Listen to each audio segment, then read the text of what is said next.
live through this.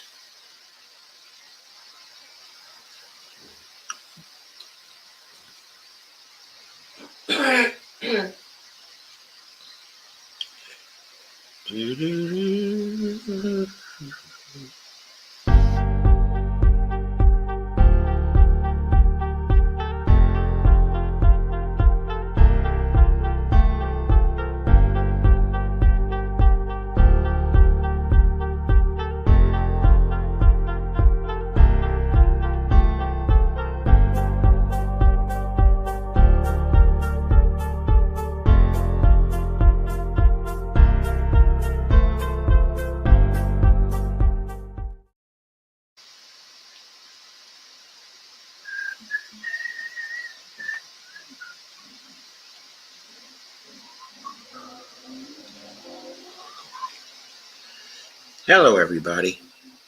This is Empowering Democracy. I'm your host, Joe Firestone.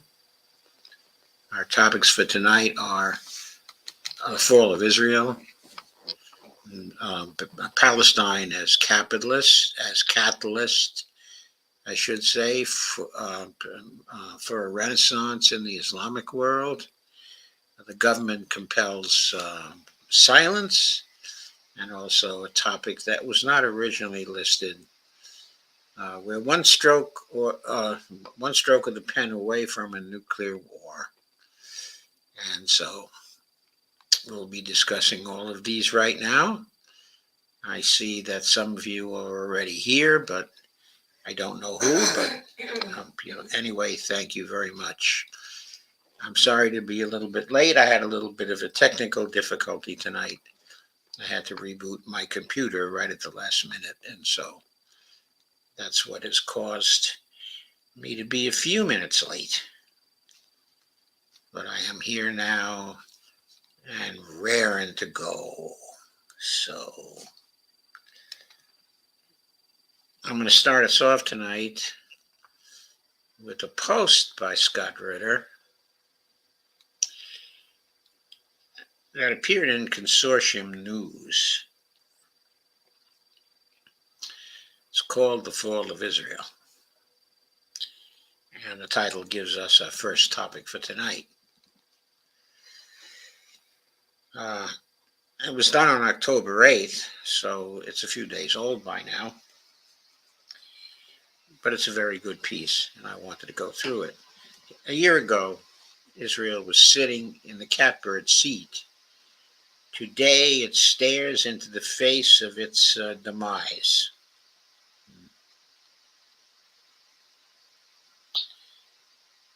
And here's this is a photo from an arrival ceremony at Ben Gurion Airport in Tel Aviv on July 13, 2022 for U.S. President Joe Biden. This is a White House picture. The credit is to Adam Schultz. And Scott Ritter is the author of this piece, which was special to Consortium News. Scott begins. I've previously written about Hamas, October 7, 2023 attack on Israel, calling it, quote, the most successful military raid of this century, unquote. I have described the Hamas action as a military operation, while Israel and its allies have called it a terrorist action on the scale of what transpired against the United States on September 11, 2001. The difference between the two terms, quote unquote, I noted, and quote again, is night and day. By labeling the events of October 7th as acts of terrorism, Israel transfers blame for the huge losses away from its military, security, and intelligence services and onto Hamas. If Israel were, however, to acknowledge that what Hamas did was in fact a raid, a military operation, then the competency of the Israeli military security intelligence services would be called into question, as would the political leadership responsible for overseeing and directing their operations. That is to say, Mr. Netanyahu and his cabinet, particularly his war cabinet.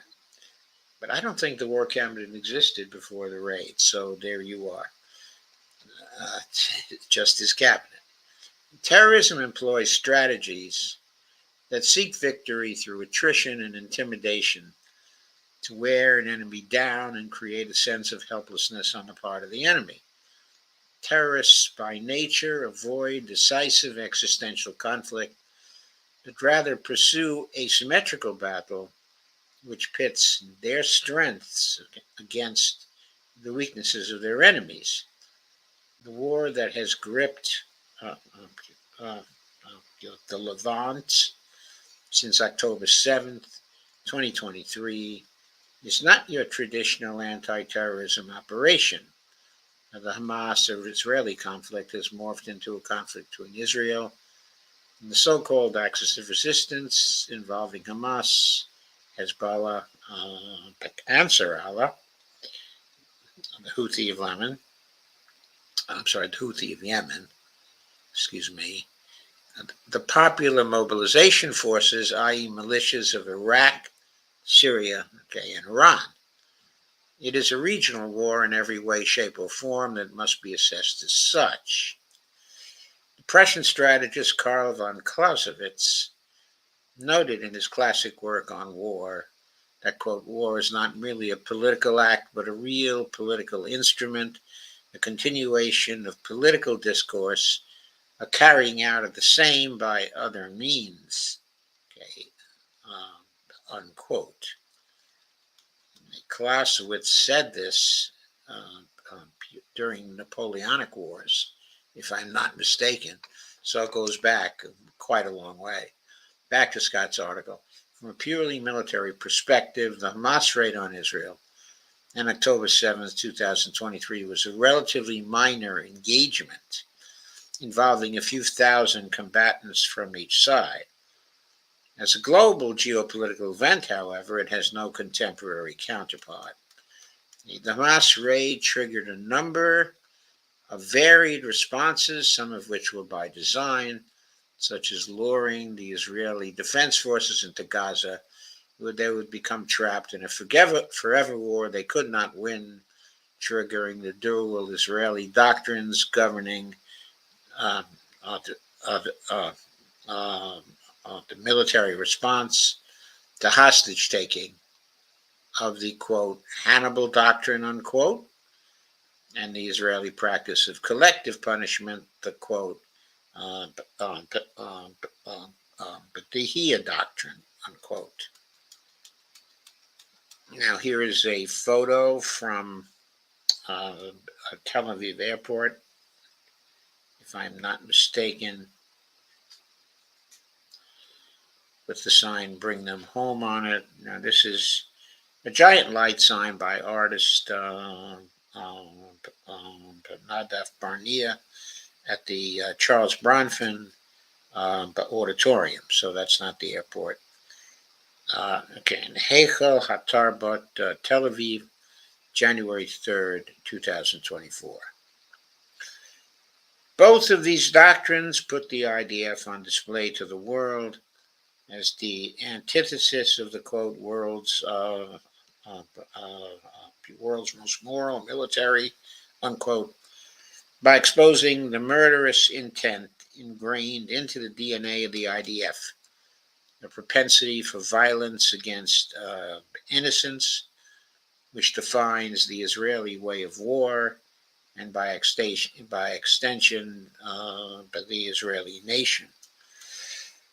Prior to October 7, 2023, Israel was able to disguise its true character to the outside world, convincing all but a handful of activists that its actions in targeting, quote, terrorists, unquote, were proportional and humane.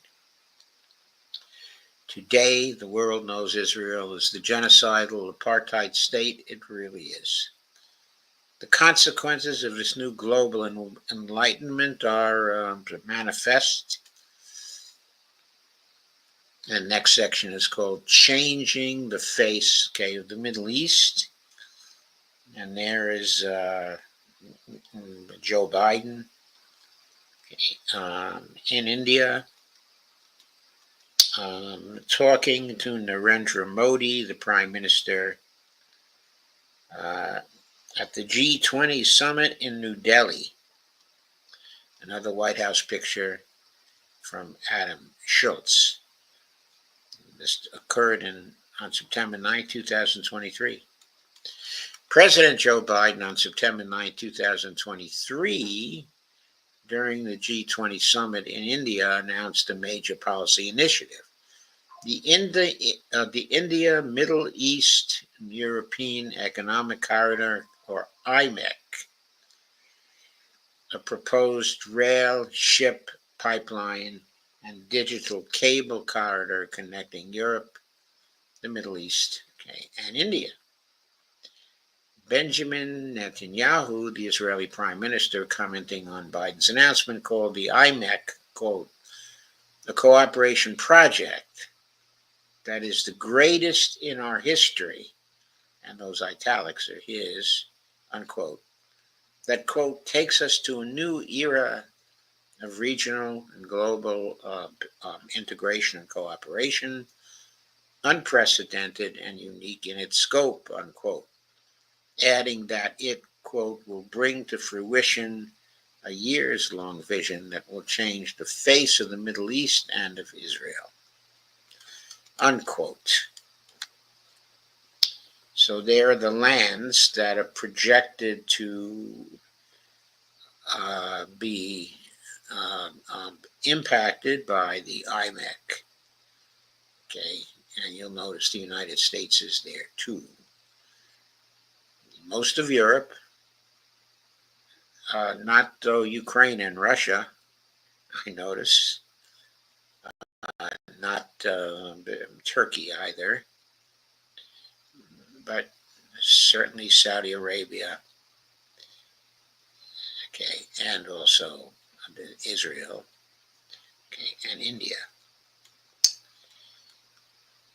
And this graphic is called the India, Middle East, Europe Economic Corridor Founder States and Location Maps. And this one is by Burhanane Kahin, and it's from the Wikimedia Commons CC by 4.0. But because the world now sees Israel as a criminal enterprise, Scott says, the IMEC looks, for all intents and purposes, to be no more. The greatest cooperation project in Israeli history that would have changed the Middle East likely will never reach fruition. For one thing, Saudi Arabia, a key player in the scheme, having invested $20 billion in it, says it will not but normalize relations with Israel, which is necessary for the project, until the war's end and a Palestinian state is recognized by Israel, something the Knesset voted earlier this year would never happen. The demise of the IMEC is just part of the $67 billion economic hit Israel has taken since the Gaza conflict began. Tourism is down 80%. The southern port of Eilat no longer functions because of the anti-shipping campaign run by the Houthi in the Red Sea and the Gulf of Aden. Workforce stability has been disrupted by the displacement of tens of thousands of Israelis from their homes because of Hamas and Hezbollah attacks, as well as the mobilization of more than 300,000 Israeli reservists. All this combined to create a perfect storm of economy-killing issues, which will plague Israel so long as the current conflict continues. The bottom line is that left unchecked, Israel is looking at economic collapse. Investments are down, the economy is shrinking, and confidence in an economic future has evaporated. In short, Israel is no longer an ideal place to retire, raise a family, work, or live. The biblical, quote, land flowing with milk and honey, unquote, if it ever existed, is no more. This is an existential problem for Israel. For there to be a viable, quote, Jewish homeland, unquote, demographics dictate there must be a discernible Jewish majority in Israel. There are just short of 10 million people living in Israel. About 7.3 million are Jews. Also, another 2.1 million are Arabs. Druze and other non-Arab peoples comprise uh, um, uh, the remainder, which in the article is spelled as the reminder. Well, maybe they're the reminder too. There are some 5.1 million Palestinians under occupation, leaving a roughly 50-50 split when looked at the combined totals between Arab and Jew. An estimated 350,000 Israelis hold dual citizenship with an EU country, while more than 200,000 hold dual citizenship with the United States. Likewise, many Israelis of European descent can easily apply for a passport simply by showing that either they, their parents, or even their grandparents resided in a European country. There are another 1.5 million Israelis who are of Russian descent, with many of those holding valid Russian passports.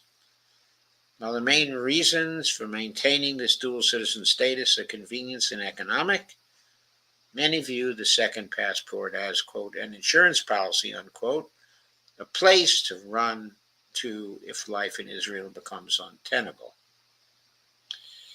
Life in Israel is about to become untenable, says Scott. Next section is escape, from Israel. Here's a picture, of Ben Gurion Airport. It looks very empty. In this picture, it's the departures area of Ben Gurion International Airport in Lod, Israel, 2014. This photo was by Adam Fagan. It's on Flickr. And CC by NC SA 2.0. Israel had already suffered from a growing immigration problem derived from dissatisfaction with the policies of the Netanyahu government. Some 34,000 Israelis permanently left Israel between July and October 2023, primarily in protest over the judicial reforms being enacted by Netanyahu. Well, there was a spike in immigration immediately after the October 7, 2023 attacks. Some 12,300 Israelis permanently emigrated in the month following the Hamas attack. The number of permanent immigrants in 2024 was around 30,000. That was a drop from the previous year. But now Israel is being bombarded on a near daily basis by long-range drones, rockets, and missiles fired from Hezbollah, also by militias in Iraq and the Houthi in Yemen. The Iranian ballistic missile attack of October 1st vividly demonstrated to all Israelis the reality that there is no viable defense against these attacks. Well, at least there's no viable defense against the Iranian ballistic missile attacks. Moreover, if the Israel-Iran conflict continues to escalate, and Israel has promised a retaliation of immense proportions, Iran has indicated it will destroy Israel's critical infrastructure, power plants, water desalination plants, energy production and distribution centers, In short, Israel will cease being able to function as a modern nation state. At that point, insurance policies will be cashed in as hundreds of thousands of Israelis holding dual passports vote with their feet. Russia has already told its citizens to leave. That's about 1.5 million citizens, as was indicated above. Is that 1.5 million citizens? 1.5 million passports, anyway, right? Didn't Scott say that? Yeah, another 1.5 million Israelis are of Russian descent, with many of those holding Russian passports. So there we go. And if millions of other Israelis who qualify for European passports opt to exercise that option, Israel will face its ultimate nightmare, a precipitous drop in the Jewish population that skews the demographic balance decisively toward non-Jews, making moot the notion of an exclusive homeland for the Jews. Israel is rapidly becoming unsustainable, both as a concept. The world is rapidly tiring of the genocidal reality of Zionism and practice, i.e., economic and demographic collapse. The changing view for the U.S., there, of course, is Netanyahu, in a jail outfit with a sign around his neck, but Netanyahu, ICC 1286578 says the graphic. This is from a demonstration outside the Watergate Hotel in Washington, where Netanyahu was staying on July 22nd, 2024. And this credit is to Diane Krauthammer from Flickr. It's very good. Actually, this is the current reality of Israel in 1 year's time. It went from, quote, changing the face of the Middle East, unquote, to being an unsustainable pariah whose only salvation is the fact that it has the continued support of the United States to prop it up economically, militarily, and diplomatically. And herein lies the rub. That which made Israel attractive to the United States, the strategic advantage of a pro-American Jewish enclave in a sea of Arab uncertainty, no longer holds as firmly as it previously did. The Cold War is long gone, and the geopolitical benefits accrued in the U.S.-Israeli relationship are no longer so evident. The era of American unilateralism is fading, rapidly being replaced by a multipolarity with a center of gravity in Moscow, Beijing, and New Delhi. As the United States adapts to this new reality, it finds itself engaged in a struggle for the hearts and minds of the, quote, global South, unquote, the rest of the world outside of the EU, NATO, and a handful of pro-Western Pacific nations. The moral clarity that American leadership seeks to bring to the global stage is significantly clouded over by its ongoing, unquestioned support for Israel. Israel has, in its post-October 7, 2023 actions, self-identified as a genocidal state, totally incompatible with any notion of international law or the precepts of humanity. Even some Holocaust survivors recognize that modern-day Israel has become the living manifestation of the very evil it serves as the justification for its creation, the brutally racist ideology of Nazi Germany. Israel is anathema for everything modern civilization stands for. The world is gradually awakening to this reality. So too is the United States. For the moment, the pro-Israeli lobby is mounting a rearguard action, throwing its weight behind political candidates in a desperate attempt to buy the continued support of their American benefactors. But geopolitical reality dictates that the United States, in the end, will not commit suicide on behalf of an Israeli state that has lost all moral uh, uh, legitimacy in the eyes of most of the world. There are economic consequences attached to American support for Israel, especially in the increased gravitational pull of the BRICS Forum, whose growing list of members and those who are seeking membership reads as a who's who of nations fundamentally opposed to the Israeli state. The deepening social and economic crisis in America today will create a new political reality where American leaders will be compelled by electoral realities to address problems which manifest on American soil. The day when Congress can allocate billions of dollars without question to overseas wars, including those involving Israel, is coming to an end. I'm not so sure about that. Uh, Scott is a little going over his expertise here because he's getting into MMT territory and he doesn't really know any MMT. Political operative James Carville's famous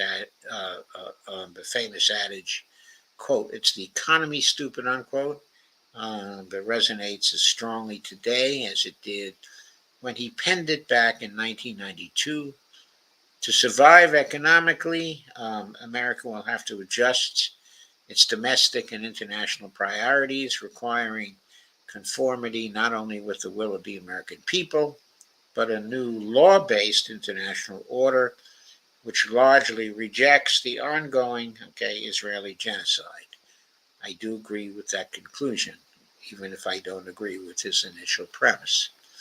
Apart from die-hard Zionists who will hold out in the unelected, quote, establishment, unquote, of government, civil service, academia, and mass media, Americans will gravitate toward a new policy reality where unquestioned support for Israel is no longer accepted. This will be the final straw for Israel. The perfect storm of global rejection of genocide, sustained resistance on the part of the Iranian-led, quote, axis of resistance, unquote, economic collapse, and realignment of American priorities will result in the nullification of Israel as a viable political entity. The timeline for this nullification is dictated by the pace of collapse of Israeli society. It could happen in a year, or it could unfold over the course of the next decade. But it will happen, the end of Israel. And it all began on October 7, 2023, the day that changed the world. So I think that's certainly an interesting blog and a fine analysis. But I think, ironically, where it could fail, is if it has some degree of success. Because if people take it to heart and realize that to do something about it, they have to have a settlement with the Arabs, particularly with the Palestinians, but with the international group of Arab, and Islamic states. And if they worked in that context to actually create the two-state solution that most of those states actually favor, the United States purports to favor that, but I'm not sure the United States does. So my thinking is that if suddenly things were to change, in Israel, how could things change? Well, Netanyahu could be replaced. Some of the top level of the Israeli government could come to understand that Israel is in mortal danger if it goes down the path that it's continuing to go on. That's the case, they may decide to finally negotiate. And those negotiations, in the context of the UN, would mean getting back to two-state solution. If both states that are negotiated are democratic and are secular states, in other words, the end of Zionism, then that could be a formula for the continued existence of an Israeli state, which had a majority of Jewish citizens for some time to come. And so that might postpone, the end of Israel. And there are scenarios under which I think that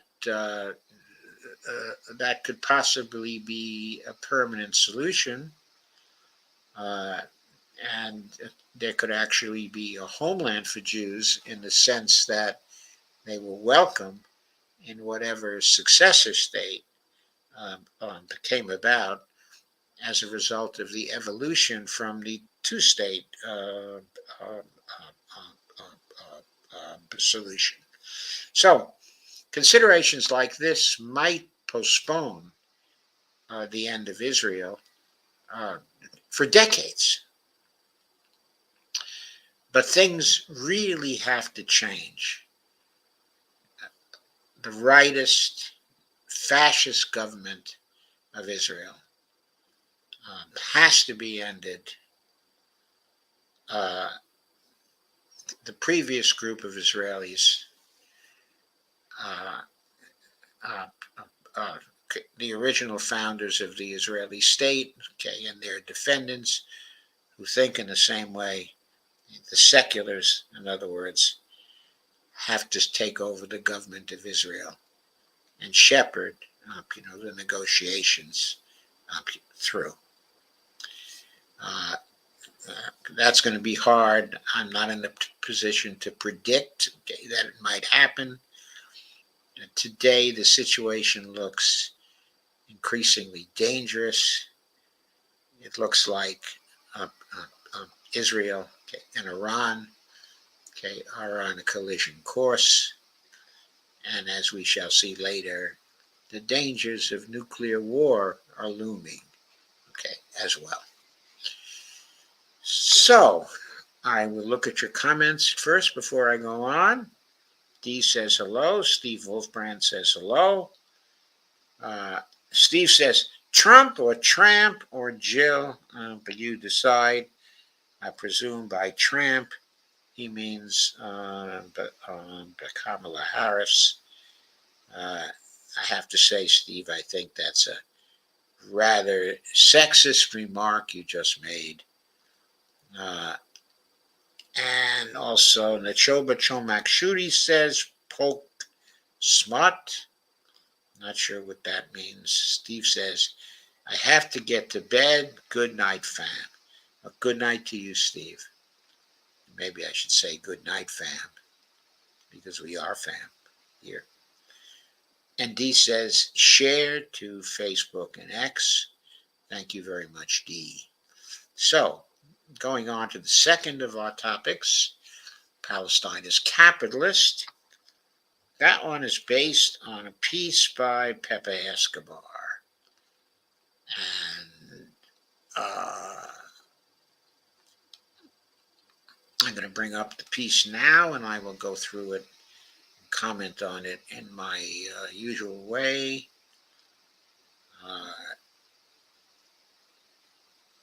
Here we go. This originally appeared in Strategic Culture Foundation, and I picked it up at uns.com. Could Palestine be the catalyst for an Islamic Renaissance? And this is by Pepe Escobar, of course, October 11th, 2024. So here we go. And there's a photo, of,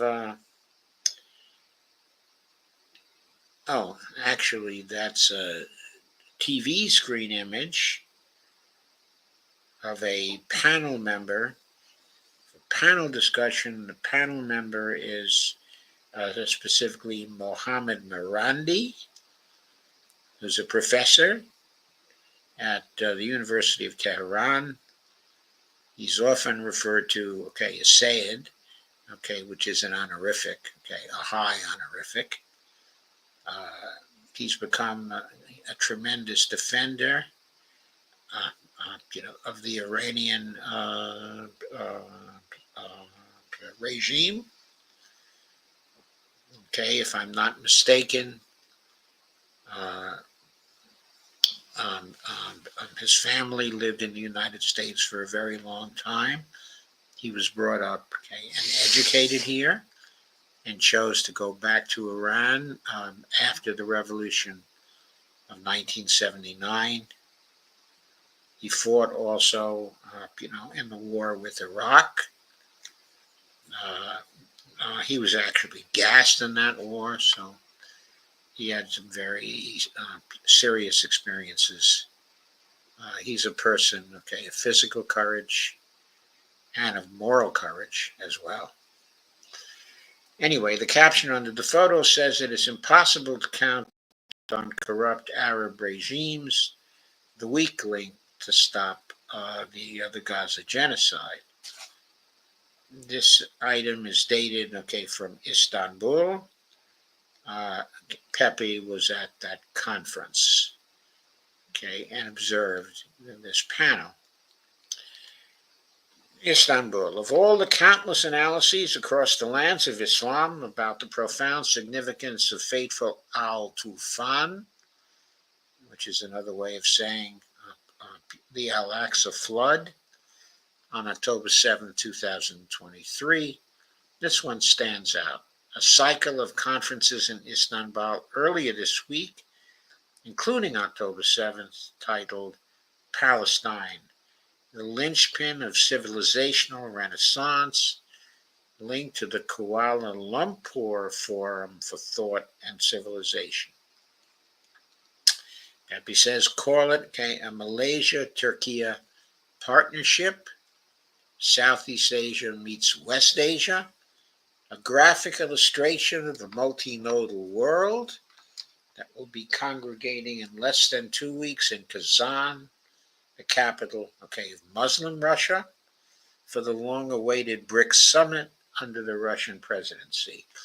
Significantly, the centrality of Gaza was not debated in Doha, Riyadh, or Abu Dhabi, all of which would have unlimited funds to host such discussions. So that was a little jab at those particular regimes. The regimes of Saudi Arabia, Qatar, and the Emirates, the UAE, all of which would have unlimited funds to host such discussions. Istanbul was a unique opportunity to compare insights by Osama Hamdan, representing the Palestinian resistance, Numan Kurtulmus, the Speaker of the Turkish Parliament, Hamas top diplomat, Khalid Mashal, speaking from Doha on the quote strategic victory, unquote, the strategic victory of the resistance. And all that compounded by a strong message by Dr. Mahathir Mohamad, the former Malaysian Prime Minister and President of the Kuala Lumpur Forum. Dr. Mahathir emphasized that a sound solution would be, quote, a UN peacekeeping force in Gaza protecting them. The main problem is, the Ummah, the Muslim world, quote, not having an alternative to UN veto powers, unquote. Hence, quote, Muslim countries must team up as there are no means of applying pressure to Israel, unquote. Illustrating Mahathir's call the uh, uh, the uh, uh, Muslim uh, but nations are responsible for only 6% of global GDP and 6% of investments, while harboring 25% of the world's population. Um, um,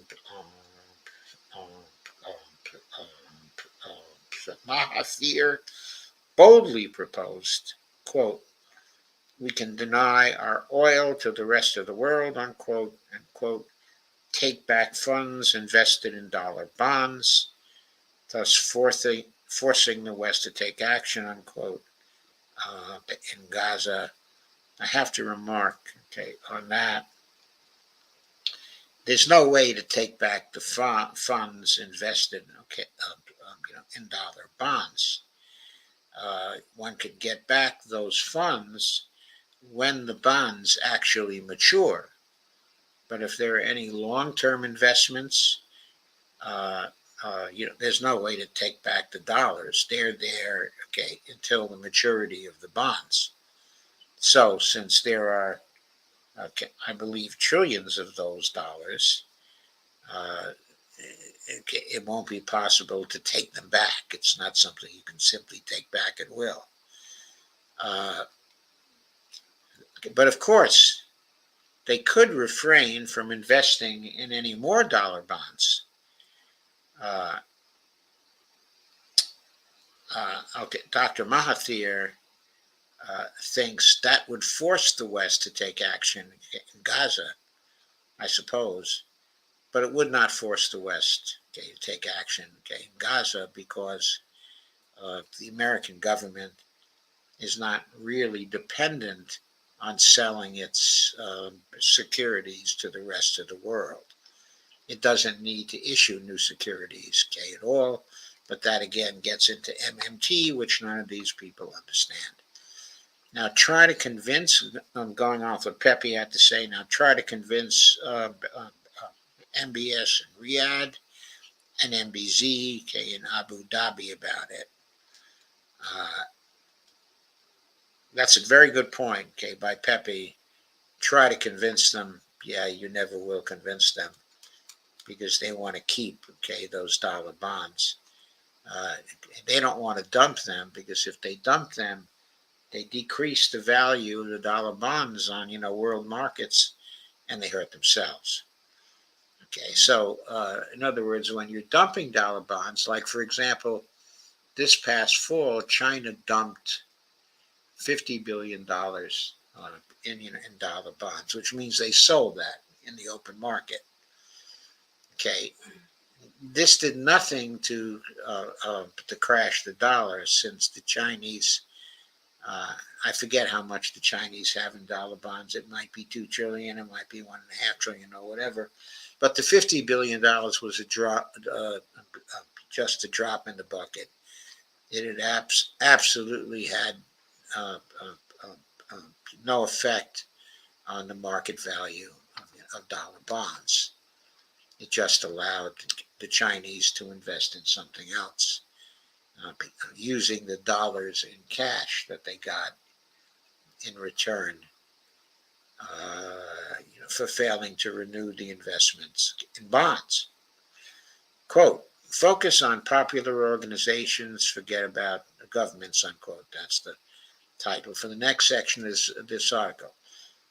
The redoubtable Sami al-Arian, Kuwaiti-born Palestinian, director of the Center for Islam and Global Affairs, CIGA, okay, at the Sabahattin Zaim University in Istanbul, and whose astonishing life story includes being persecuted and thrown in solitary confinement in the U.S. as a, quote, suspected terrorist, unquote, summed up the impotence of Arab political elites when it comes to Palestine.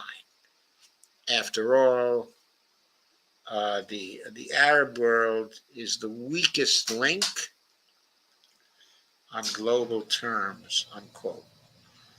with 63 military bases only in West Asia, controlled by CENTCOM.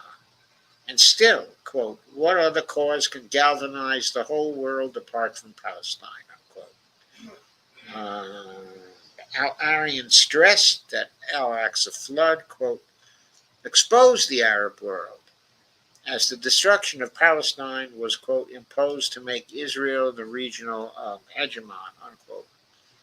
There is a glimmer of hope, though. Quote, look at all those things that divide us.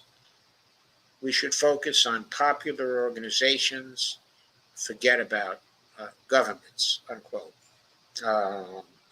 Al-Arian, who lives and works in Istanbul, tackled head-on one of the key running themes of the conference, the complex relationship between Turkey and the West. Quote, Turkey is with the West, basically. There is no 100% support for Palestinians. Many are still subject to notions, of Orientalism, unquote. He also evoked how 35 then future nations lived in peace within the borders of the Ottoman Empire, which spanned 35 million square kilometers. Palestine, Al-Arian sees three possible scenarios ahead. One, the continuity of, quote, Netanyahu's delusions, unquote. There is, quote, no evidence, unquote, that the U.S. is opposing any of them. There is, quote, no deterrence apart from the axis of resistance, unquote. Well, in recent days, there does seem to be some evidence, that Biden has been saying nasty things to Netanyahu and is beginning to resist uh, um, some of the delusions that he has been uh, propounding. So that particular scenario may not come to pass. There is a split now inside of the U.S. government, clearly discernible, between the Pentagon forces that do not want to have a regional war in West Asia, and also the State Department people who seem to think that they know that they have not had such a good notion as having a regional war, in West Asia, even though that might turn into a nuclear war. So there's this split inside the U.S. government. Right now, in the immediate present, it seems like the Pentagon is holding the balance of power here in waking up uh, Joe Biden and suggesting that to allow Israel to proceed with its war plans may in fact be suicidal for the collective West and very harmful to the United States. But going further. Two, denying these delusions is hard as, quote, Israel has Arab regimes on its side, yet Israel must be engaged on all fronts, unquote. Palestine is, quote, again, is the symbol of all that is just, unquote. And, quote, again, not a symbol only for Palestinians, unquote.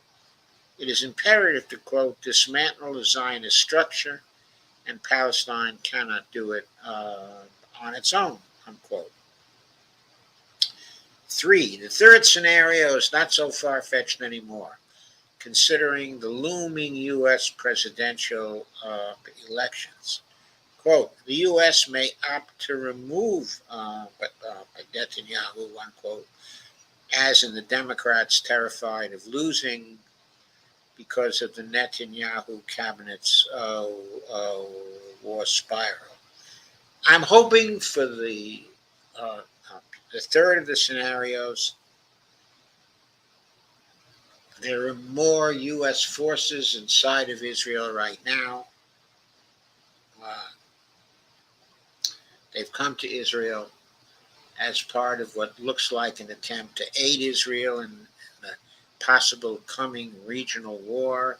Okay, but of course, the more of them that are there, the more influence they have, and the more they might be mobilized in support of a coup uh, that was originated by those who want to remove the Netanyahu the cabinet and Netanyahu himself. The next section is called The State of Judea Out of Control. Pepe says, okay, a measure of consensus emerged out of several conversations with scholars and researchers from Egypt, Sudan, from Pakistan,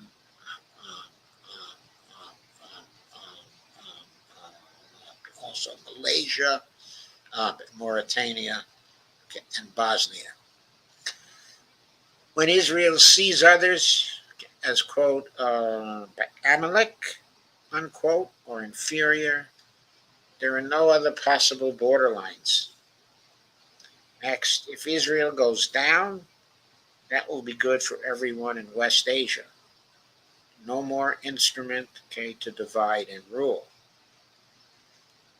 And then there's Israel's internal divisions. UK-based Israeli historian Ilan Pappé, author of the seminal The Ethnic Cleansing of Palestine, offered a startling, concise analysis of the clash between the state of Judea and the state of Israel, as Palestinians are seen as being in the way of a neo-Zionist type of messianic coalition, taking a settler colonial ideology to the extreme. Pape argues that what came out of the success of the state of Judea in the November 2022 elections, as they aligned, okay, with Netanyahu, shattered the myth of Israel as, quote, progressive occupiers and, quote, liberal, unquote, ethnic cleansers. It's impossible to reconcile all that with genocide. Pape stressed how, quote, they want to implement their idea quickly, removing any charade of legality, unquote, including the creation of a, quote, new ministry for the West Bank to intensify the ethnic cleansing, unquote. And it's bound to get much worse. Cue to dangerous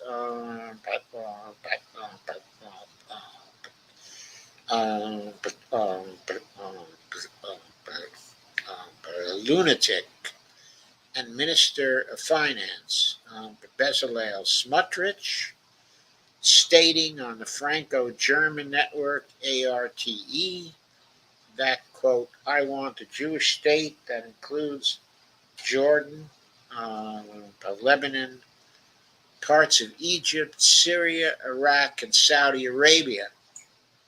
Good luck, Bezalel. Good luck, you foolish dreamer. According to our greatest sages, Jerusalem is destined to extend all the way to Damascus. I have to interject here and say that I don't think these greatest sages are very sage, I'm afraid. The bottom line, adds Pape, is that in the Israeli society after Al-Aqsa, quote, the state of Judea, which is a metaphor, of course, there's no state of Judea, there's a state of Israel. The metaphor is that the state of Israel is divided in two, those who support the original state of Israel, okay, and its culture, and those who support, okay, a new state, okay, of Judea that has infiltrated and is trying to take over the army, the security services, the police, unquote. Their electoral base supports a regional war. Pape is adamant, quote, the state of Israel is already gone, and the state of Judea is a suicidal state. More than 500,000 Israelis have already left, and that could be 700,000. So this really deviates from Scott's estimates. Pape is claiming 500,000 Israelis, including himself as one, have already left, and it could be 700,000. Genocide and ethnic cleansing are now established facts, unquote. Quote, the lack of cohesion, unquote, in a quote again, deeply divided society, unquote, ultimately is pointing to the, quote, violent disintegration, unquote, of Israel. Confronting Atrocity Incorporated is the next section. Professor Professor Mohammed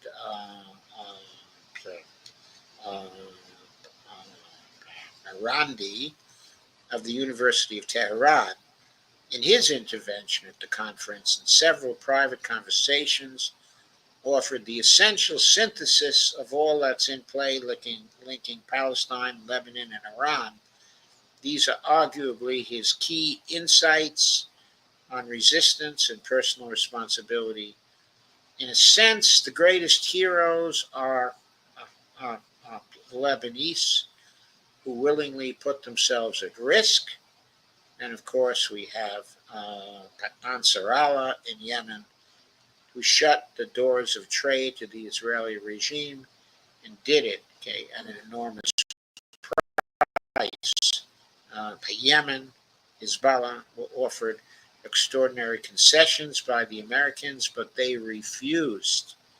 The Israeli regime simultaneously bombs Syria regularly because they support the resistance. Is it capable of doing all this on its own? Of course not. It has the support of the collective West, whether it's intelligence gathering, technology aid, political cover, weapons. Without the West, the Israeli regime would fail.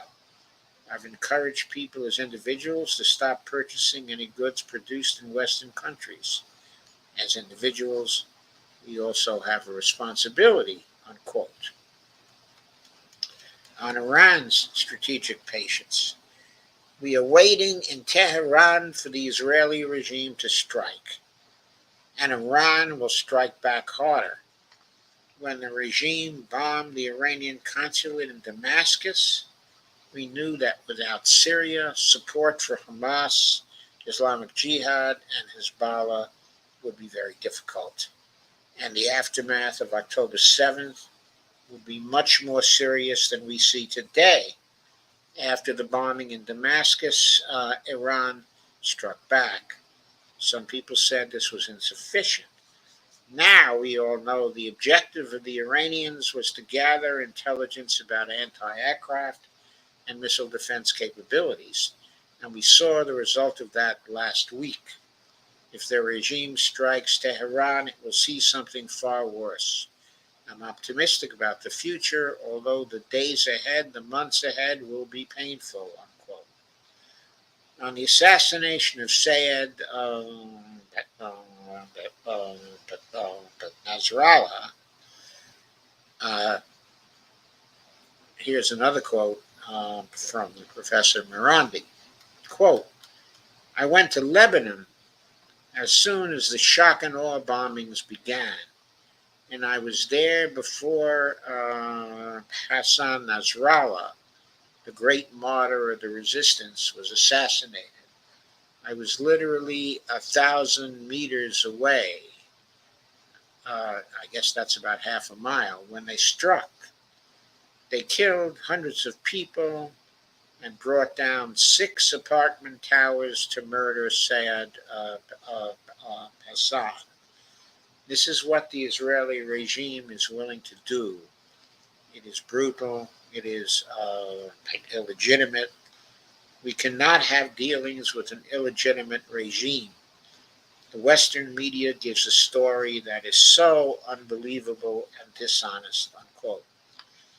Several of the incandescent themes discussed in the conference were channeled at the Center for Islam and Global Affairs, which is CIGA or SIGA, at Zaim University.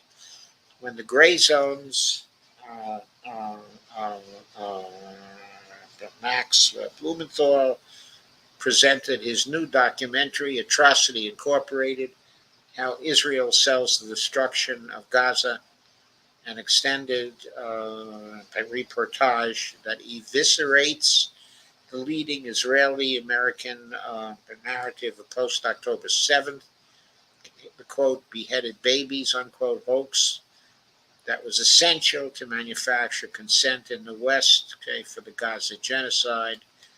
The cycle of conferences in Istanbul made a few things quite clear. It's impossible to count on corrupt Arab regimes, the weak link to stop the Gaza genocide, now being extended to serial bombings of Lebanon. It's impossible to have the Talmudic psychopathological extremists in Tel Aviv uh, uh, to engage in diplomacy except by military force. Yet it may be possible for a groundswell of public opinion across the global majority to drive the imposition of severe practical constraints on Atrocity Incorporated. For instance, economic strangulation, and thus ultimately contribute to shape the advent of a sovereign Palestine into a viable linchpin of Islamic uh, civilizational renaissance. And that is the end of the article, which I believe is a brilliant article and a brilliant synthesis of what was going on at that particular conference, okay, in Turkey. But many of the quotes in this article are very, very striking, and I think they certainly express a lot of the opinion of the global South, and they're very important, okay, to take into account. But when we take them into account, we have to keep in mind, we have to recall that they anticipate uh, the coming conflict uh, uh, between, or intensification of the conflict, between the Iranians and the Israelis. In other words, they still foresee that the Israelis are going to retaliate, and the Iranians have promised them basically the destruction of Israel as a modern state if they do. Here is Evelina with a comment. I believe many Israelis would choose to remain when Palestine becomes an independent state. I'm not sure. It depends on the kind of state that Palestine actually becomes. If it becomes a democratic state, then probably many Israelis would choose to remain. But if they are West Bank settlers, they're not going to be allowed uh, uh, to remain unless, I mean, I just can't see how the Palestinians are going to allow them to remain on what essentially is stolen land that is there, so that what's left for the Palestinians is essentially a number of Bantustans. The Palestinians need that land to have an integrated Palestinian states. So the Israelis, or the settlers on that land, are going to have to remove themselves. I don't think there's any alternative to that. John B. says China is being smart, reducing its exposure to USD bonds that the U.S. may sanction and confiscate. It uses USD to fund BRI investments in global South countries, but getting the best result in both worlds. I know it does. Okay, and I think that's fine. And they are reducing, their exposure, but okay, I really don't think the U.S. Uh, constitutionally, they cannot confiscate those bonds. when the bonds mature, they owe that money to China, and it would be a violation of the 14th Amendment uh, not to pay off those bonds, okay, and the interest. It would be a very serious thing not to do that. Okay, and okay, I'm not sure the U.S. would. When we say China is reducing its exposure, what do we mean? We mean that 50 billions of dollars were either sold to third parties or when they matured, the Chinese simply refused to reinvest in other bonds. So that's all that means. It's not so shocking. It did not have very much effect on the market for bonds. If the Chinese were to do this at, say, the rate of $50 billion a year, it would hardly cause a ripple, okay, in the bond market, in the global bond market. Just not that great. Tell that to Russia. 300 million is tied up, by U.S. EU action. Most of that 300 billion, I think that's a good point, but most of that 300 billion is tied up, okay, in European securities of one sort or another, not in U.S. Securities. In other words, when the Russian U.S. Securities fall due, okay, I think the Russians would have every right to come into U.S. court and sue for the money because the federal government, okay, would owe that money.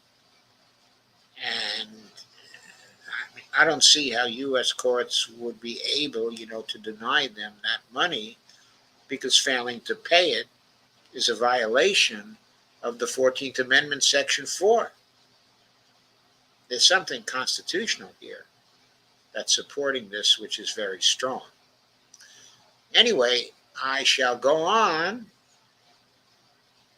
with our third topic at this point. Thank you for the comments, by the way, John B. and Evelina. Thank you very much. And I'm going to share the screen for a third topic, which is a piece by Judge Andrew Napolitano that he published in Consortium News. It's a relatively short piece. The name of it is "The Government Compels Silence Again." It was published on October 10th, 2024. The government knows how to evade an uncomfortable constitutional provision or high court opinion, writes Andrew P. Napolitano, regarding a case involving Donald Trump, Jack Smith, and Elon Musk. And here's a picture of Elon, I must say, looking a bit overweight, sitting in a chair. He was at a conference in March. The picture credit is to W Camp 9, Wikimedia Commons CC by 4.0. And this is by Andrew P. Napolitano. When Congress enacted the Stored Communications Act of 1986, SCA, it claimed the statute would guarantee the privacy of digital data that service providers were retaining in storage. The act prohibited the providers from sharing the stored data, and it prohibited unauthorized access to the data, commonly called computer hacking, except, of course, if the recipients or the hackers were working for the federal government. Of course. Just as it did with the Patriot Act of 2001, which permits one federal agent to authorize another to conduct a search of stored data without a judicially issued search warrant. The SCA permits judges to issue, quote, orders, unquote, for searches without meeting the probable cause standard required by the Fourth Amendment. just like the Patriot Act, which in its original form prohibited the recipient of agent-issued search warrants called national security letters from telling any persons of their existence. The SCA requires judges who issue orders for a search upon the request of the government to bar the custodian of the data who has received the order from informing the person whose data is sought. What if the person whose data is sought has a claim of privacy on the data? What if the owner and creator of the data relied on the Fourth Amendment to keep the government's hands off of it? What if that person was the president of the United States at the time he created the data? What if he has a claim of executive privilege on it? What if all the persons have a privacy claim on all stored data and have a right to resist the government's effort to seek it? Here is the backstory. Is a judicial order for data under the SCA a search warrant under the 4th Amendment? It is, after all, a judicial order directing and authorizing an official of the executive branch to surveil and seize private property. And it does specifically describe the place to be searched or the thing to be seized. But because it is not based on probable cause of crime, as the Fourth Amendment requires, the short answer is no. No. In United States versus Carpenter, 2018, the Supreme Court ruled that orders for data based on government need, rather than probable cause of crime, are constitutionally defective and the data cannot be used at trial. But the government, which knows how to evade an uncomfortable constitutional provision or Supreme Court opinion, has continued to use the SCA as a means for getting around them. This became apparent this week in a case before the Supreme Court involving former President Donald Trump, Jack Smith, and Elon Musk. 2 years ago, Smith, the special counsel prosecuting Trump for alleged January 6 crimes, obtained an order from a federal judge in Washington, D.C., directing X, formerly known as Twitter, to surrender copies of communications sent and received by Trump in January 2021 and prohibiting X from informing Trump. This was not a search warrant, as it was not based on probable cause of crime. It was an SCA order based on governmental need. The SCA is unconstitutional on its face. This is so because it directly defies the Fourth Amendment, which guarantees privacy by requiring a showing under oath of probable cause of crime as the absolute precondition of all government searches and seizures. But nevertheless, X complied with the order, but filed a secret application with the judge who issued it seeking to vacate the order for silence. Government orders for silence have a long and troubled history. The same First Amendment that prohibits Congress from infringing upon freedom of speech also prohibits the government from compelling speech. If Congress cannot infringe upon or compel speech, how can it compel silence? It cannot constitutionally do so, says the judge. Of course, I heartily agree with everything written here so far. In 2005, in Connecticut, librarians wound up ensnared by a national security letter. The Patriot Act prohibited the recipient of an NSL from telling one, even a lawyer, of the receipt of it. When the librarian sued for the right to discuss the receipt of the NSL, the feds charged them with criminal violations of the Patriot Act by discussing the receipt of the NSL with their lawyers. After a federal district court granted and a federal appellate court upheld the relief the librarians sought, and the criminal case against them was dismissed, Congress amended the Patriot Act to permit recipients of NSLs to discuss them with counsel. By then, 5 different federal judges had declared the silence provisions of the Patriot Act unconstitutional. That should have been the end of commands for silence, but it wasn't. When lawyers for X argued that the SCA infringed upon Musk's freedom of speech to tell Trump what the feds were up to, a federal district court rejected that argument and a federal appellate court upheld the rejection. X appealed to the Supreme Court, and the court, without an opinion or a dissent, declined to hear X's appeal. Here we go again. Doesn't the Constitution mean what it says? Of what value are constitutional guarantees if those in whose hands we repose them for safekeeping secretly and repeatedly decline to do so? How does this end? A very important question and a very important argument by Judge Napolitano. When the Constitution says specific things, and those guarantees are there and in the Constitution, how can the judges of the Supreme Court simply decline to defend these guarantees? For that matter, how could the judges of the Supreme Court interpret the Constitution as granting immunity to the president for crimes? I mean, there are passages in the Constitution which envision the president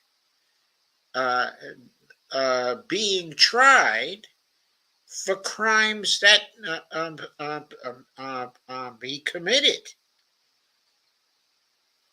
There is no exception specified in the Constitution, but there is language envisioning prosecution of the president for crimes, especially following the president actually leaving office.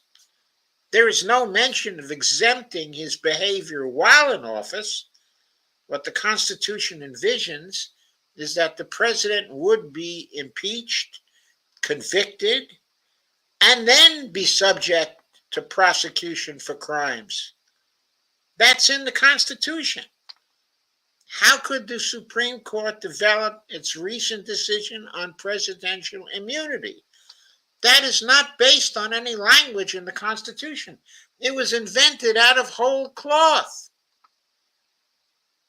And by the way, the capability of the public to prosecute the president for violation of the laws is a protection of the public that exists in the Constitution. And the Supreme Court abrogated that protection. If the president is immune from prosecution for crimes, then the president is allowed to subject any and all of us to crimes without any liability. The protections of the Constitution are taken from us in relation to the president's behavior. That's how ridiculous and invalid that decision of the Supreme Court was. Those justices should have been immediately impeached and convicted on rendering that decision. Anyway, I will once again consider your comments, on that piece. And Catherine Lewandowski is here and says immunity negates our system of checks and balance. Of course, I agree completely, Catherine.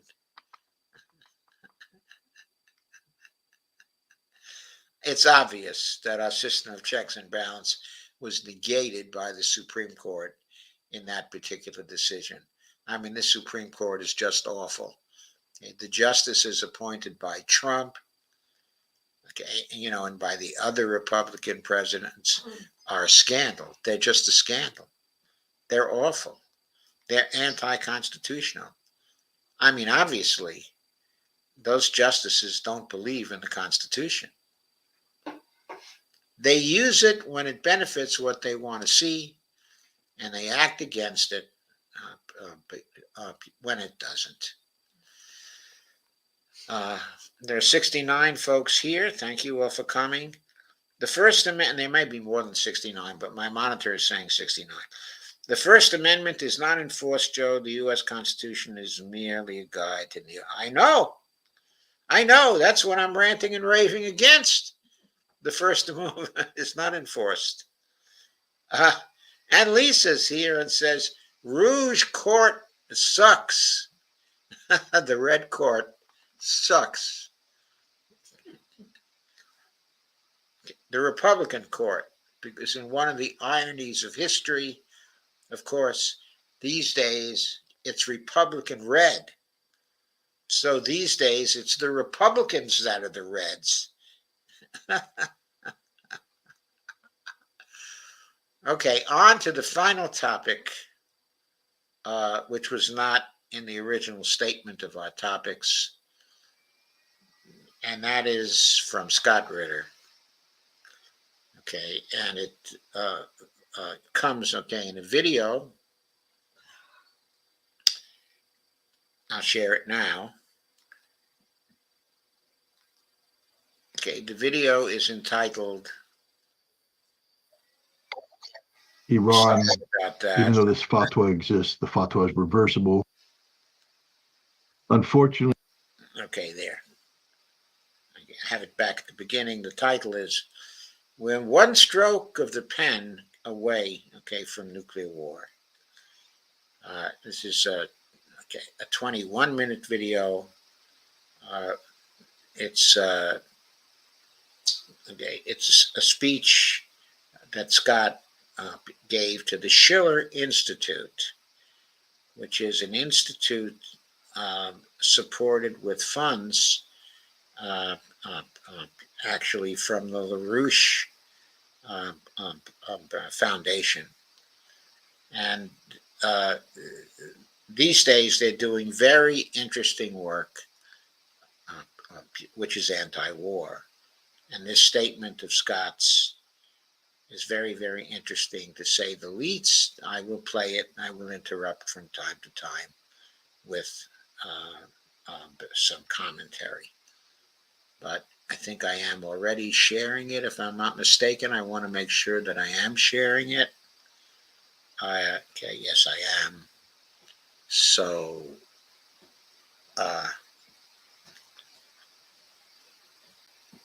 okay, I will begin to play it and interrupt it from time to time. Unfortunately, I think I'm going to continue the trend of injecting fear into the hearts of anybody listening, because you should be very afraid. I'll just start off by saying that the world is not a safer place than it was the last time I spoke. In fact, it's even more dangerous. The situation in Ukraine continues to manifest itself in a manner which puts us on the cusp of immediate nuclear war. Not something to be looking at the future. One stroke of the pen, authorizing long-range weapons built by NATO and the United States, targeted by NATO and the United States, to be fired into Russia, will generate a Russian response that will lead us to a war between Russia and NATO, which will lead us to a nuclear exchange, which would lead us to a general nuclear war, which will kill us all. If you haven't read it, I would just advise everybody to go out and get a copy of Annie Jacobson's book, Nuclear War Scenario. I bought it last Sunday, read it twice in the same day, and I'm going to read it again because I need the message just to sink into every cell in my body, that we are all going to die if there's a nuclear war. And if we don't change the policies that we have in place today, there will be a nuclear war. So your death is inevitable.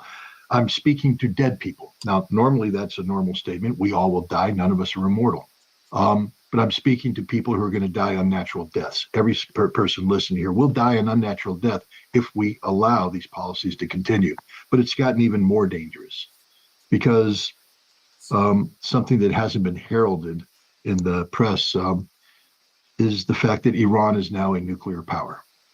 Now, Iran hasn't admitted this in so many words, but consecutive statements made by senior Iranian officials have certified that the fatwa that has been in existence since Ayatollah Khomeini's time is subject to reversal under certain circumstances. And one of those circumstances is when the enemy seeks to use a type of weapon against you, you can use that type of weapon against the enemy. Israel has nuclear weapons. Israel is threatening to attack Iran's nuclear weapons facilities. As Helga mentioned, these facilities, many of them are not conducive to conventional strike. So therefore, if you're threatening to strike the facilities to take them out, you're threatening to use weapons capable of accomplishing that mission, which means you're threatening to attack Iran with nuclear weapons. That is a statement of fact. It's not up for debate. It's just ask Donald Trump why he changed the American nuclear employment posture when he was president. And the reason why is he had to incorporate two new categories of nuclear weapons that were capable of destroying Iran's nuclear facilities. One is a variant of the B-61 bomb, which is a gravity bomb dropped by certain American aircraft, including the B-2 bomber. This B-61 variant was adapted to be a bunker buster, to have penetration capability, specifically designed to destroy Iran's underground nuclear facilities. We built the weapon. Okay, which raises a question, immediately, very serious question. Will the United States share such a gravity bomb, with Israel? Or will we use it ourselves in defense of Israel if the situation gets serious enough? That's a question, of course, for Joe Biden to answer. But meanwhile, we need to work to try to pressure the administration not to go that far. Not to go that far. Because the Russians are in a position to retaliate against us, if they do so. And of course, the Russians are now allied very closely with Iran. We deployed the weapon, and we have plans to use the weapon.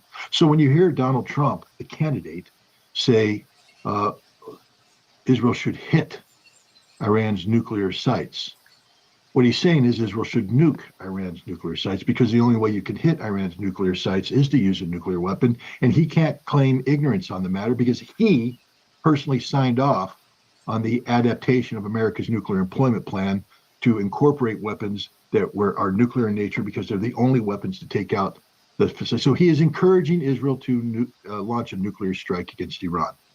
So that's an important conclusion, that's drawn by Scott. I haven't seen anyone else make that point. That point should be very clear to everyone. Trump is calling for a nuclear attack on Iran.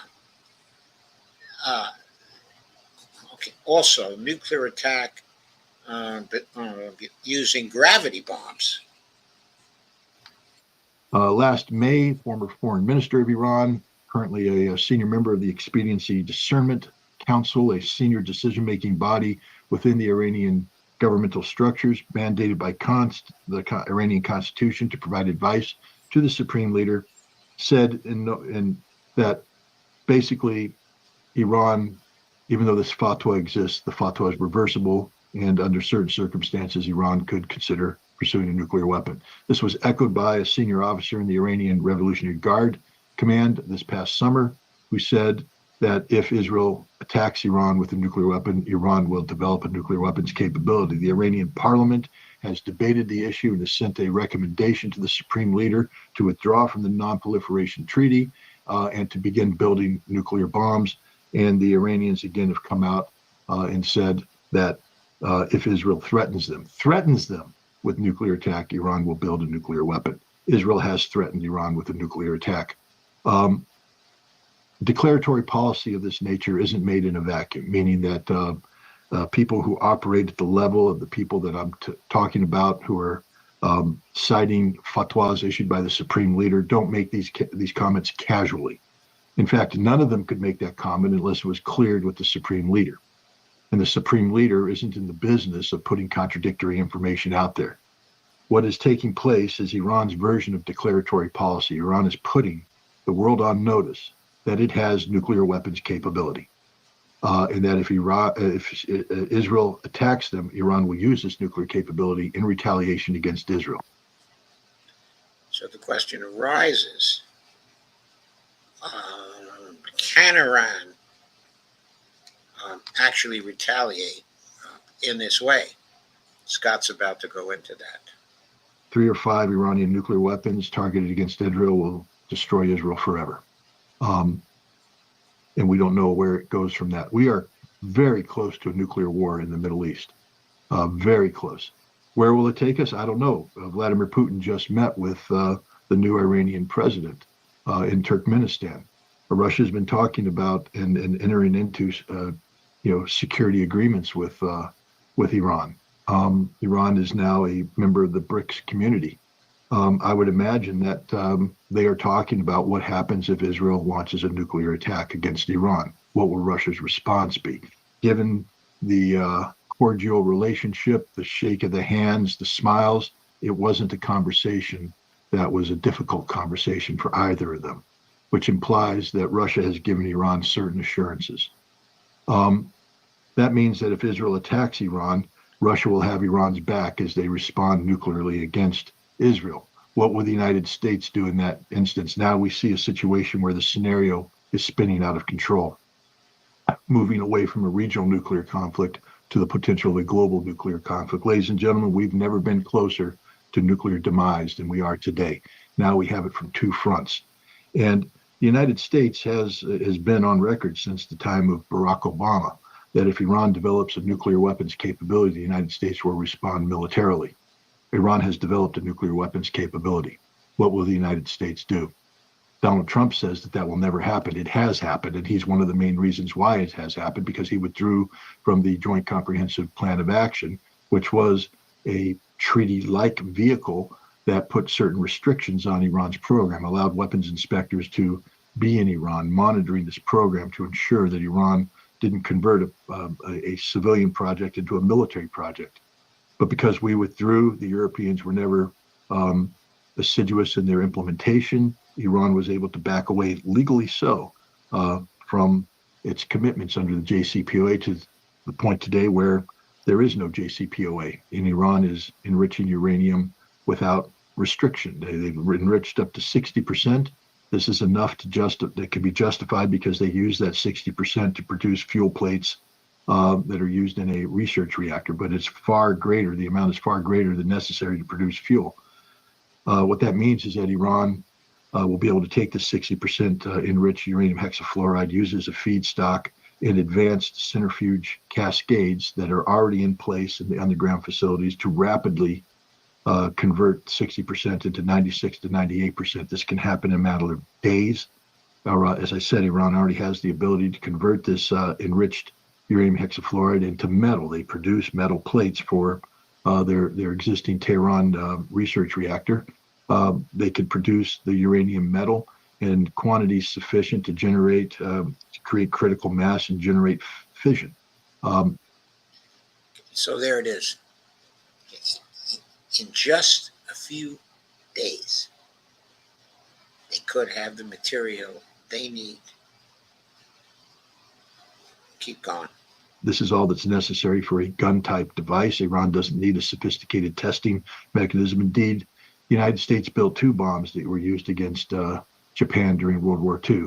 One was Fat Man, the other was a Little Boy. Fat Man was the version that was tested at Alamogordo on July 16, 1945. It was a plutonium-based weapon that used a sophisticated implosion apparatus. It had to be tested because it was all theoretical. The uranium gun design didn't have to be tested because it's very simple. It's not sophisticated. If you have sufficient enriched, highly enriched uranium, you can build a gun design that will generate 15 to 20 kiloton charge. This is what I believe the Iranians will build. It's easily deployed on missiles that Iran has. Iran has shown that its missiles can strike Israel without fear of interception, and Iran will be able to launch missiles equipped with nuclear warheads against Israel. And there's nothing Israel or the United States can do to prevent that. This is a whole new paradigm right now that challenges all red lines across the board. How will the United States respond? Well, so far, we've avoided saying that we will participate in an Israeli attack against Iran because we understand the escalatory nature of this. But if Iran's declaratory policy appears to be pointing to the existence of a nuclear weapons program, will the United States now say we will help Israel? All that does is guarantee Israel's elimination as a modern nation state, and it also puts tens of thousands of American troops at risk, which means that if Iran threatens American troops according to our nuclear doctrine, this would create a sufficient justification for the United States to preemptively use nuclear weapons against Iran. If we use nuclear weapons against Iran, we could inadvertently or deliberately provoke a Russian response, and now we're all dead. So Scott just outlined for you, okay, the escalatory ladder in just a few sentences and pointed out how practical it is for that to get out of control. Do you see how this works? This is the world we live in. It's a world we may not be living in much longer. This vote coming up on 5th November matters, but it only matters if we can get the candidates to commit to policies to talk about walking away from nuclear weapons instead of doubling down on stupid, promoting existing policies that are leading us towards nuclear war. So it requires everybody to get up and vocalize. I know that Diane Sayre is holding an event in New York City on October 26th. The next day, there will be a brunch in New York City where we will have panels that will be discussing this. We'll be advertising that, but I would encourage everybody to attend the event in New York City on the 26th. So there it is. I would also encourage everybody to attend that event. Unfortunately, I will not be able to attend, but if you can attend, okay, if you can afford to go, if you have the time, okay, if you have the money, very important to go to that and to support it. It's very important to take action at this point because we are all, okay, in danger. And then attend the brunch on the 27th. Empower yourself with knowledge and information, and then go out there and vote accordingly. Hold people accountable prior to the election and hold whoever wins accountable after the election. If we fail to do so, human nature being what it is, we will probably end up in a nuclear conflict before the year is out, and none of this conversation matters. Thank you very much for inviting me. It's been a pleasure to talk with you. Thank you, Scott. Just want to underline something that you had said about all these different candidates doubling down with stupid. I think it's important that everybody on this meeting not think about this election as a football game, which unfortunately it's how most people think about this stuff. Who do you like whom, and all this kind of nonsense. Every candidate should be gone after to stop nuclear war, all of them. We shouldn't be playing games around who do we like more or whatever. This is too risky of a situation to just let people run their mouths the way they've been doing. So thank you for saying that. I know Helga Zepp-LaRouche, she wanted to give a response. Please go ahead, Helga. Scott, you succeeded to scare me to death.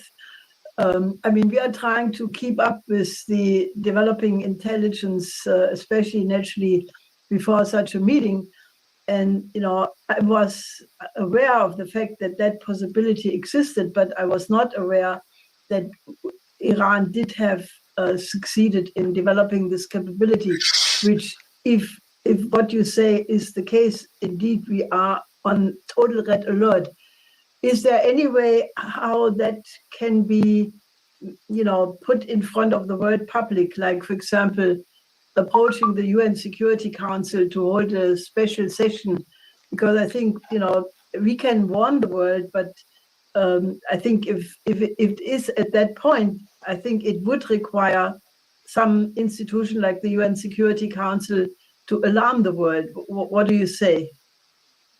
First of all, Iran has not formally declared the existence of a nuclear weapon. Iran's nuclear material continues to be under safeguard and inspections by the International Atomic Energy Agency. What I'm saying is that Iran, by making declaratory statements of this nature, their ability to turn these statements from theory to reality is near instantaneous. It's not a large technological leap to have a nuclear device minus the fissile material ready to launch. And I believe Iran has this. Every indication through their statements implies that they are ready to respond immediately. Iran would, before they could actually have a declared nuclear capability, Iran would probably have to withdraw from the Nuclear Non-Proliferation Treaty. That's something that the Iranian parliament is urging the supreme leader to do right now. Once they make that announcement, then Iran can shut down the monitoring. The monitoring, the IAEA monitoring, no longer has legal viability, and Iran can begin the immediate diversion of the highly enriched or the low enriched 60% uranium to the uranium cascades, and literally within a matter of a day or two would have enough fissile material to convert to metal and then put into a warhead. So in less than a week, Iran can go from a policy decision to a usable weapon. So there it is, a very explicit statement, okay, in less than a week. And if you give them 2 weeks, they'll have 3 to 5 usable weapons. That's where we're at right now. But the Security Council can't take action on a theory because the IAEA would be called in and say there is no diversion of material. And it also raised the question of, what is prompting this threat? And the answer is Israel. And the last thing the United States wants is Israel's nuclear weapons capability discussed in the Security Council. So there's the complication. The Israelis, of course, who by all accounts have had nuclear weapons since the 1960s.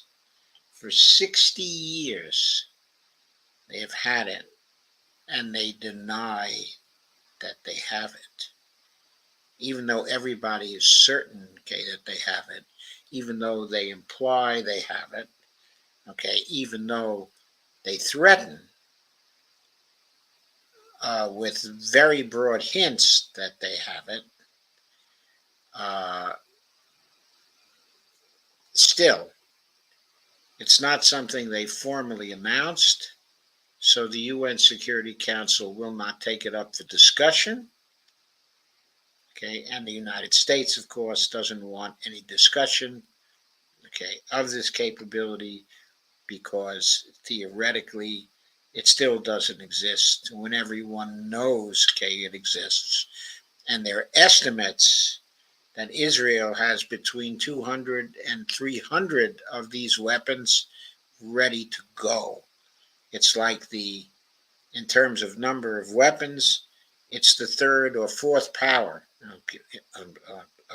in the world, exceeded only by the United States, by Russia, which is probably number one, the United States, which is very, very close to Russia, and then China, which probably has a few more warheads than Israel, but not too many yet.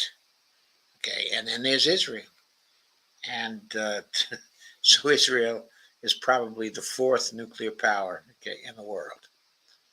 And so that's the problem we have in Israel that has this ambiguity revolving around its nuclear weapons capability. Everybody knows they have them. Everybody knows they're there, but nobody talks about it.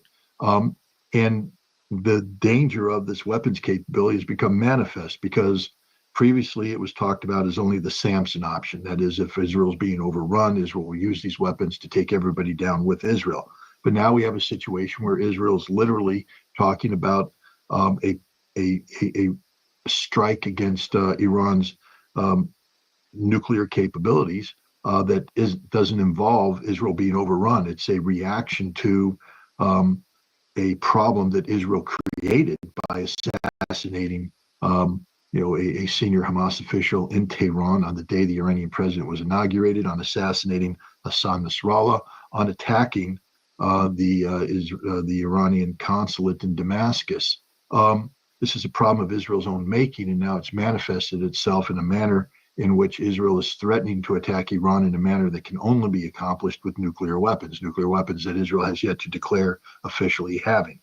And this is the real problem here. To solve this problem, we have to not only talk about walking away from whatever could trigger the potential use of nuclear weapons by Israel, but we have to address the destabilizing reality of Israel's nuclear weapons, because those nuclear weapons now manifested themselves in a cause-effect relationship with Iran, which is going to prompt Iran to withdraw from the NPT and produce its own nuclear weapons. And if Iran withdraws from the NPT, Saudi Arabia has indicated they will be seeking their own independent nuclear deterrent. Turkey has said the same thing. And now we have a region totally out of control, making the possibility of nuclear war even more likely. So, we need to start talking about disarmament. We need to start talking about breathing life back into the Joint Comprehensive Plan of Action, but the JCPOA cannot be called the Iran nuclear deal anymore. The JCPOA, in order to be viable, has to involve Iran and Israel agreeing to, reciprocal inspection regimes that lead to guarantee that neither nation has a nuclear weapons capability. Israel's nuclear weapons cannot be allowed to exist. They are an existential threat to the world, to the region, and to Israel. Of course, I think Scott is absolutely right about this. They cannot be allowed to exist. And then the practical question comes up. What can we do about that? How can we get Israel to give up these weapons when there are so many of them, and when they represent for Israel the Samson option? Big question. Because if Israel uses nuclear weapons against Iran, Israel will cease to exist. That is a 100% guaranteed outcome that will happen. Even if they don't strike nuclear sites, if they just limit their strikes to oil facilities or anything else, Iran has said they will fire over 1,000 conventional missiles into the critical infrastructure targets of Israel. I think they said they would fire 2,000 missiles, not 1,000 missiles. 10 times the number of missiles they fired in the strike of October 1st. And there's no question they have those missiles. And many of them are hypersonic, and the Israelis won't be able to defend against them. What Iran will do is use the hypersonics to knock out all the defensive capability of Israel. And then all the other ballistic missiles will land in an uncontested way. It's going to be awful for the Israelis. This means they'll destroy all of the power plants, all of the water purification plants, all of the power distribution plants, all of energy production, oil and gas, critical infrastructure, and Israel will be thrown into the Stone Age. And if Iran does that kind of attack, then the Samson option kicks in and Israel will retaliate with nuclear weapons, which will lead to Iran developing nuclear weapons and deploying them against Israel in a very short period of time. We are in an extremely dangerous situation, and it's not made any easier knowing that Benjamin Netanyahu and Joe Biden had a virtual shouting match. When you talked about a shouting match, I thought you were going to talk about the phone call that Biden had with Netanyahu, where Biden basically told Netanyahu he has to stand down on this irresponsible posturing vis-a-vis Iran, and Netanyahu told him to pound sand. And so now you see, for instance, people are asking, why did the U.S. ambassador to the United Nations come out and suddenly articulate in favor of two United Nations resolutions regarding Palestine, one a ceasefire, the other one the immediate dispatch of humanitarian goods? These are two resolutions the United States has opposed in the past. And the U.S. ambassador to the United Nations has articulated forcefully against these.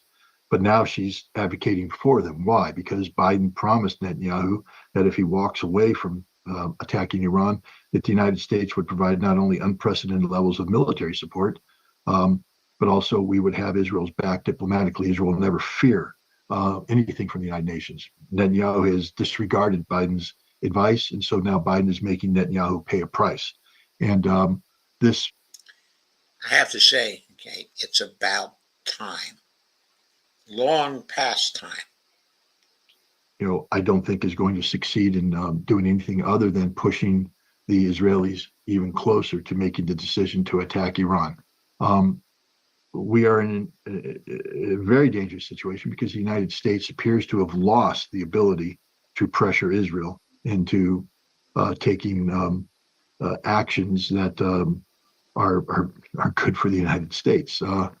And if Israel's not taking any guidance, that means that this comes down to not what's good for Israel, what's good for Benjamin Netanyahu, and he's willing to sacrifice all of the people of Israel, over 100 million people in the region, because he wants to go down in history with a legacy as a strong man who saved Israel. But he's going to be the man who destroyed Israel and took the region down with him.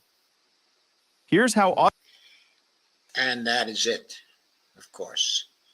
That's what Scott had to say. Okay, I believe his analysis is highly cogent. It argues for immediate action. I think what it argues for is that we attempt to move very strongly to replace the present cabinet of Israel with a new cabinet. There has to be a new cabinet. If there is not, there is a danger to the existence, of all of us. So this is really very, very important. Here is Lana Dell. Hi all, I came in late trying to pass a test for H&R Block. Lana says, don't forget to hit the like button. Lana says, about time is right. UN resolutions. So where are Israel's nuke facilities that don't exist? Well, the nukes were produced at Dimona, which is the reactor in the south that's right near the port, of Eilat. Where is Israel stores the nuclear bombs? That I don't know. I'm not actually privy to that. I think if they're going to use the nuclear bombs, they have to be proximate to air facilities. So most probably it's somewhere, in the Nevatim area, because the Nevatim area is closest, to Dimona, to where the bombs were probably, originally produced. So that would be my guess. I think if we could ask that question of Scott, he would probably have a pretty good guess on that, probably a much better guess, than mine. I think what was on display in that particular video was the military expertise of Scott, how he knows the science, of all this, and his understanding, of nuclear weapons, and his understanding of what's involved in technically putting together a bomb, and how easy it is for the Iranians to put one together. So let's review tonight's activities. We started off. Yes, the Nevatim base was damaged by Hezbollah, but I don't think it was put out of commission entirely. And I don't know that the bombs are actually stored there, on the base. Maybe in a facility that is close to there. But anyway, what I was about to say, we started off our program tonight with Scott's discussion about the fall of Israel and what confluence of circumstances is likely to lead to the fall of Israel. Okay, then we went into Pepe's exposition, okay, of how Palestine could be the center, okay, of a renaissance for the whole civilization, okay, of Islam, and why that was so important. Okay, then we talked about, of course, the threats to free speech that are going on here, okay, in the United States. Okay, and so all this exists. The threat to us all from nuclear war exists in that kind, okay, of contexts, and all those things coming together then reinforce, okay, the tendency towards uh, uh, uh, the danger, okay, of nuclear war and the danger of escalation getting out of control. So the message I have, okay, for tonight is a similar message to Scott's. We have to become extremely active on this subject. We have to pressure the administration. We need big demonstrations right now because we have to stiffen the back, okay, of the administration to resist what Israel wants. We can't get into a general regional war, okay, in that area. The Israelis are very close to having us involved in one, and that is very, very important. It's something we must avoid at all costs. Now, we recently have just sent some THAAD batteries to Israel. Okay. Now, our THAAD batteries are part of our anti-ballistic missile defense system. THAAD is spelled THAAD. I've forgotten what the acronym actually stands for, but that is our best stuff, and we have sent it to Israel so they might have the capability to defend against ballistic missile attacks, from Iran. But I have to say that I don't think that is going to be effective against the hypersonic missiles the Iranians are going to be able to bring to bear. So I don't think, in other words, that may help somewhat, in the missile defense, but the Iranians probably already know where the THAAD batteries are, and they're going to probably act to knock them out with hypersonic missiles, okay, at the start, okay, of any exchange. So I don't think they're going to be effective. I think shipping them over there was a waste. It was a waste of time.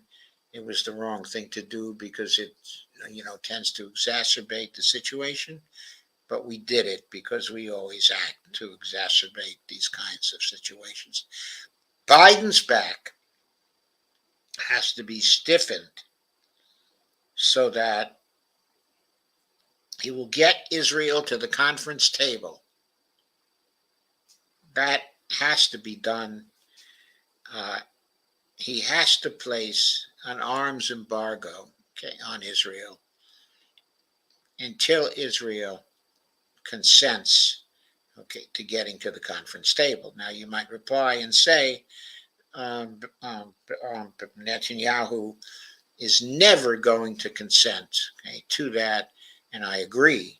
And so the conclusion is it's necessary for Netanyahu to be replaced and a new leader of Israel to rise so these conflicts can be settled. And I said, what was the event?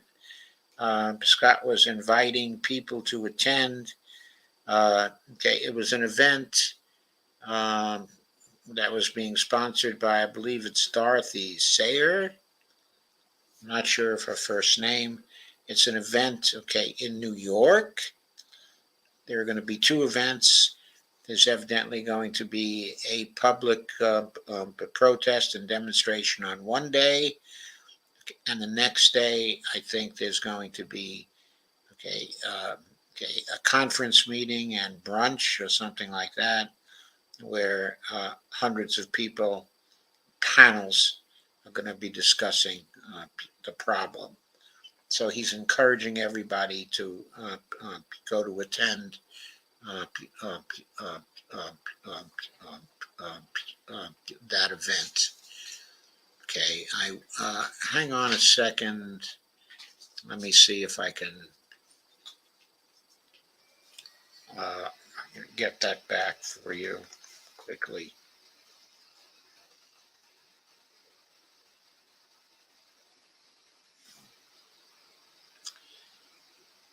Probably I can be even quicker about that if I just go to my history here.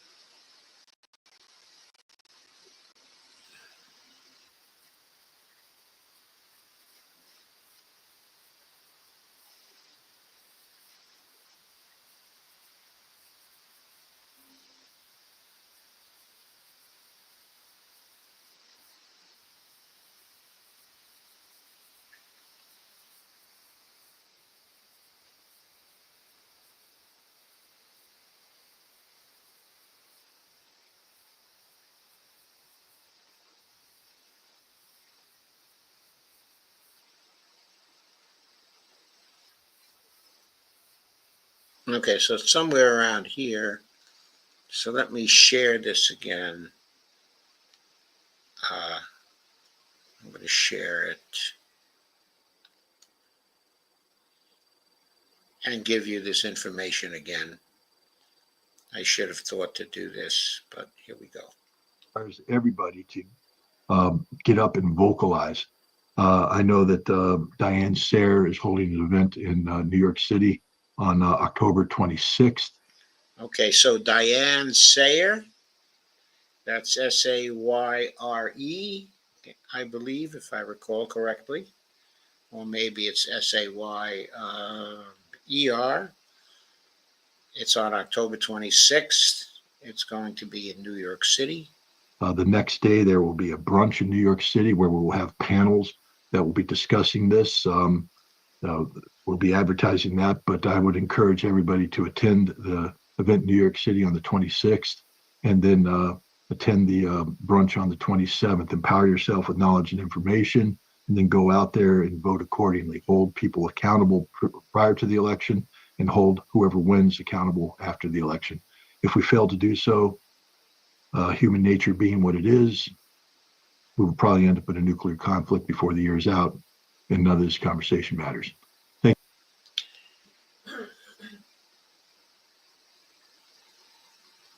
Okay, so you can look that up. Okay, it's Diane Sayre. Yeah, Jordan Sheraton is probably likely to cover that since it's in New York. John B. says the U.S. has to look after its own domestic affairs. Its days of interfering in other powerful nations are over. It must walk away from unwinnable wars. Nuclear destruction of all is not a U.S. right. Absolutely, John B. Lana says, would you send Jordan Sheraton an email with that info? He would probably cover the protest, uh, uh, uh, at least. If you have his email, uh, send me the email as a DM on Twitter, Lana, and I will send an email to Jordan, okay, about this. Lana says I will check on it. Okay, so once again, it's Diane Sayre.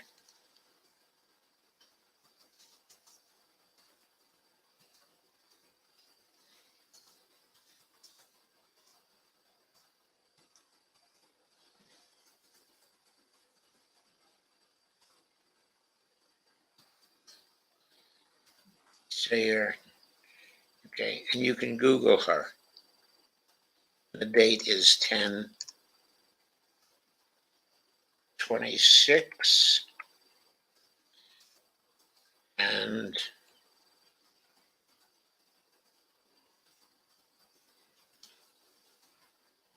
and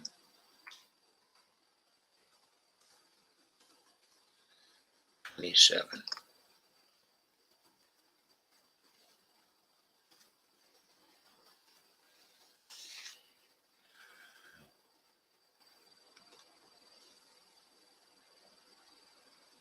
So there it is.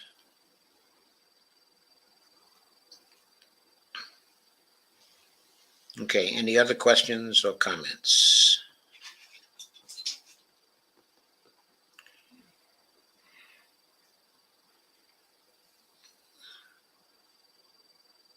John B. says Russia and China may have something to say if the U.S. proposes to start a world nuclear conservation.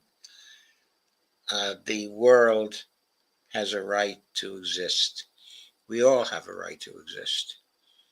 And we have to stop this extremely stupid and destructive, at least in the area of foreign policy, administration, from going further with its unusually crazy ideas. And voting for Trump is no way out, because, as Scott made clear in his exposition, Trump has done much to get us into this situation, in the first place.